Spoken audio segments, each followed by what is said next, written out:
It is January 15th, and I welcome you to the audio edition of St. Giles in the Word. We will read Luke 20 and 1 Kings 17 from the New International Translation, and we begin today in the New Testament. One day, as Jesus was teaching the people in the temple courts and proclaiming the good news, the chief priests and the teachers of the law, together with the elders, came up to him. "Tell us by what authority you are doing these things," they said. "Who gave you this authority?" He replied, "I will also ask you a question. Tell me, John's baptism, was it from heaven or of human origin?"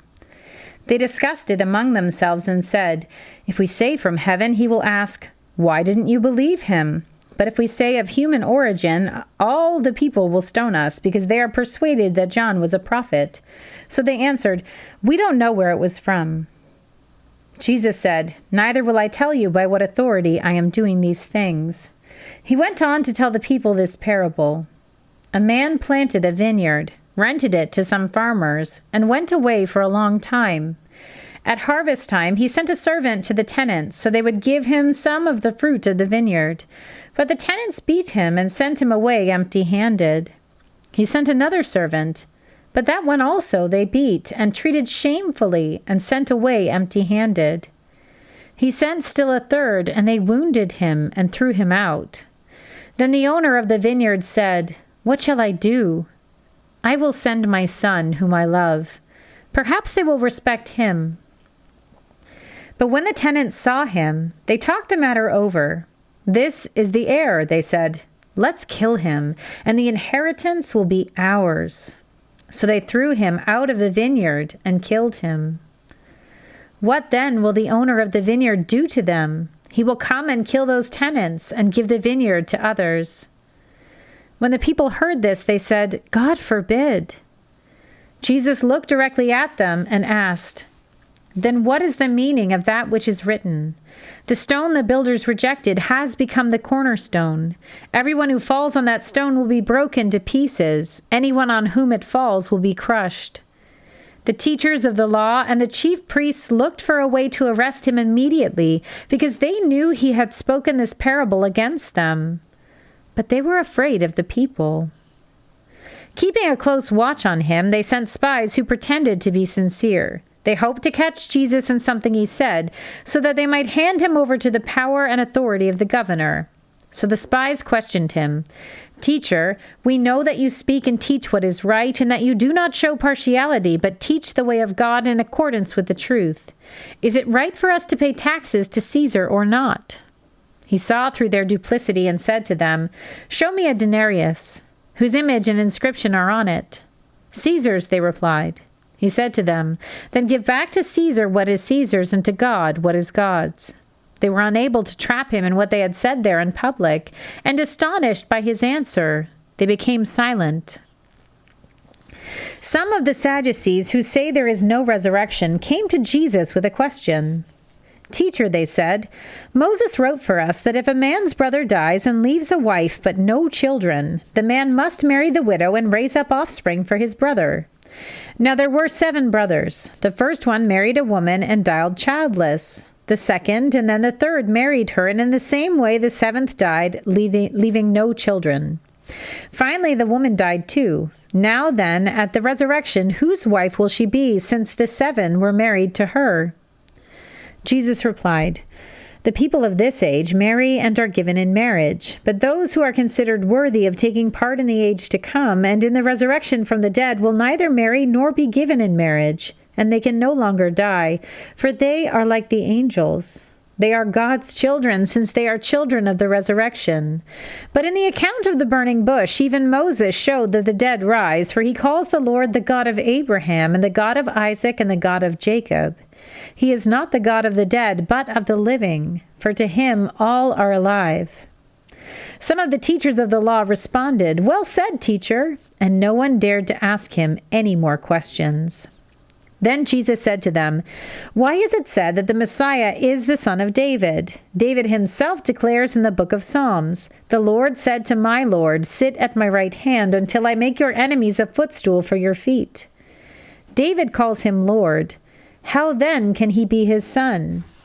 While all the people were listening, Jesus said to his disciples, "Beware of the teachers of the law. They like to walk around in flowing robes and love to be greeted with respect in the marketplaces and have the most important seats in the synagogues and places of honor at banquets. They devour widows' houses and for a show make lengthy prayers. These men will be punished most severely." We turn now to 1 Kings. Now Elijah, the Tishbite from Tishbe in Gilead, said to Ahab, "As the Lord, the God of Israel, lives, whom I serve, there will be neither dew nor rain in the next few years except at my word." Then the word of the Lord came to Elijah, "Leave here, turn eastward and hide in the Kerith ravine east of the Jordan. You will drink from the brook, and I have directed the ravens to supply you with food there." So he did what the Lord had told him. He went to the Kerith ravine east of the Jordan and stayed there. The ravens brought them bread and meat in the morning and bread and meat in the afternoon, and he drank from the brook. Sometime later, the brook dried up because there had been no rain in the land. Then the word of the Lord came to him, "Go at once to Zarephath in the region of Sidon and stay there. I have directed a widow there to supply you with food." So he went to Zarephath. When he came to the town gate, a widow was there gathering sticks. He called to her and asked, "Would you bring me a little water in a jar so I may have a drink?" As she was going to get it, he called, "And bring me, please, a piece of bread." "As surely as the Lord your God lives," she replied, "I don't have any bread, only a handful of flour in a jar and a little olive oil in a jug. I am gathering a few sticks to take home and make a meal for myself and my son that we may eat it and die." Elijah said to her, "Don't be afraid. Go home and do as you have said. But first make a small loaf of bread for me from what you have and bring it to me, and then make something for yourself and for your son. For this is what the Lord, the God of Israel, says. The jar of flour will not be used up, and the jug of oil will not run dry until the day the Lord sends rain on the land." She went away and did as Elijah had told her. So there was food every day for Elijah and for the woman and her family. For the jar of flour was not used up, and the jug of oil did not run dry, in keeping with the word of the Lord spoken by Elisha. Sometime later, the son of the woman who owned the house became ill. He grew worse and finally stopped breathing. She said to Elisha, "What do you have against me, man of God? Did you come to remind me of my sin and kill my son?" "Give me your son," Elijah replied. He took him from her arms, carried him to the upper room where he was staying, and laid him on his bed. Then he cried out to the Lord, "Lord my God, have you brought tragedy even on this widow I am staying with by causing her son to die?" Then he stretched himself out on the boy 3 times and cried out to the Lord, "Lord my God, let this boy's life return to him." The Lord heard Elijah's cry, and the boy's life returned to him, and he lived. Elijah picked up the child and carried him down from the room into the house. He gave him to his mother and said, "Look, your son is alive." Then the woman said to Elijah, "Now I know that you are a man of God, and that the word of the Lord from your mouth is the truth." Here ends our reading for today.